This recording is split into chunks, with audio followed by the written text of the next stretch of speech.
Hello అండి. ఈరోజు వచ్చి మార్నింగ్ లేచిన దగ్గర నుంచి మనమైతే మార్నింగ్ ఏదో ఒక పని చేస్తూనే ఉంటాము. పనులు చేసుకుంటూ ఇంట్లో అన్నీ చూసుకుంటూ పిల్లలకు లంచ్ బాక్సులు పెట్టు వాళ్ళకి కావాల్సినవన్నీ చేస్తూనే ఉంటాము.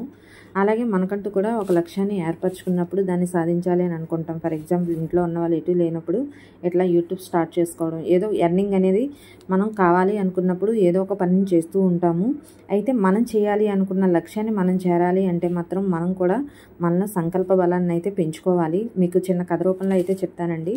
రామరావణ యుద్ధంలోని లక్ష్మణుడు గాయపడతాడు. అప్పుడు సుషేణుడు వచ్చి చూసి హిమాలయాల్లో ఉన్నటువంటి సంజీవిని తెస్తేనే లక్ష్మణుడు ప్రాణాలు నిలబడతాయని చెప్తాడు. హనుమంతుడు ఒక్క క్షణం ఆలస్యం చేయకుండా హిమాలయానికి వెళ్ళి అక్కడ సంజీవిని ఏదో తెలియకపోయినా తలపట్టుకొని అయ్యో నేను ఇది చెయ్యలేను అని ఆలోచించకుండా అక్కడ ఉన్నటువంటి పర్వతాన్ని మొత్తాన్ని కూడా పెకిలించి చేతితో తీసుకొచ్చి ఆ లక్ష్మణుడి బతికిస్తాడనమాట. అప్పుడు లక్ష్మణుడి ప్రాణాలు అనేవి కాపాడుతాడు. ఇలాగే మనకు కూడా అండి నిత్య జీవితంలో ఎన్నో సవాళ్ళు ఎదురవుతూ ఉంటాయి. కానీ మనం దీనికి తగ్గవద్దని మనమే ఇలాంటి కథల ద్వారా తెలుసుకోవాలి. అయితే మనకి అవసరమైతే పర్వతాన్ని మోయగల శక్తి మనలో ఉంది, మన సంకల్పం కూడా చాలా గట్టిది అని చెప్పేసి మనం అనుకున్న లక్ష్యాన్ని అయితే చేరాలి. మన లక్ష్యం కరెక్ట్గా ఉన్నప్పుడు, మన సంకల్ప బలం కరెక్ట్గా ఉన్నప్పుడు, మన ప్రయత్నం కరెక్ట్గా ఉన్నప్పుడు మనం దేనైనా సాధించగలం. వీడియో నచ్చితే లైక్ చేయండి.